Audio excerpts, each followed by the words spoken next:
C'est quoi RedArt? C'est un outil d'IA pour générer des images et du texte. Même du texte et des images, apparemment. Pourquoi le choisir?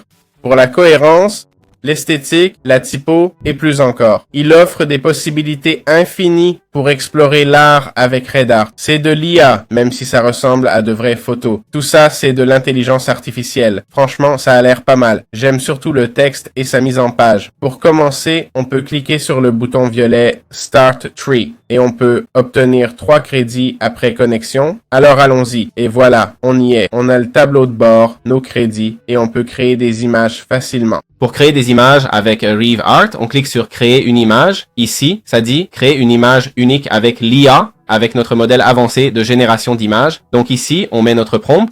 L'anglais est toujours mieux. On va mettre witch, une sorcière buvant sa potion. On la met en mode vertical, ce que je fais rarement. Et on va choisir un style. Ce sont les seuls styles proposés. Prenons Disney ou sans style. Disons pas de style. On peut faire plusieurs images, mais générons-en une seule. On peut activer le Pro. Enhance Pro améliore la qualité et surtout le prompt. Je ne sais pas pourquoi c'est en Pro. C'est un message pour ChatGPT. On copie, on va sur ChatGPT, on dit Enhance this prompt, on envoie, et voilà, le prompt amélioré, c'est aussi simple que cela. Allez, balle de fin d'année améliorée, allez, et rien. Nous allons appuyer sur générer, et nous allons voir ce que cela nous fait, et combien de temps cela prend. C'est 12,57, et rien, comme nous pouvons le voir. Il y a l'image peut être modifiée. On dirait que, comme si cela nous indiquait que cela va arriver à l'avenir, et nous pouvons l'enregistrer ou la copier. Donc rien, c'est l'image, elle en a généré 2. Il semble que ce soit la première et la seconde. La vérité, c'est qu'elles n'ont pas l'air mal du tout, je dois dire. Et l'éclairage est très cool, donc rien. C'est comme ça qu'il a été simple de générer des images avec cet outil. J'espère que vous l'avez aimé. Très bien. Voyons les plans de ReveArt. Allons dans la section facturation. Ici, on voit les différents plans de paiement.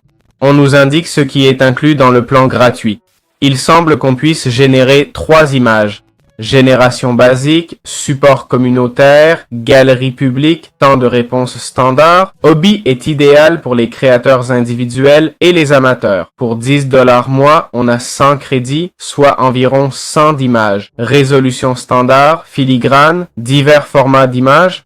Usage commercial et annulation possible à tout moment. Le plan basique à 20$ mois offre le triple de crédit. Pas mal. On a la haute résolution et divers formats d'images. On a aussi accès à l'API. Et puis, pour 50$ par mois, on a 1000 crédits, ce qui est déjà conséquent. On nous donne aussi la résolution ultra et tous les outils. C'est aussi simple que ça. C'est un excellent outil qu'on peut utiliser sans problème et qui génère de belles images. Dans ma galerie, voici les images créées quand j'ai demandé une sorcière. Franchement, le résultat est vraiment impressionnant. Voilà, j'espère que ça vous a plu.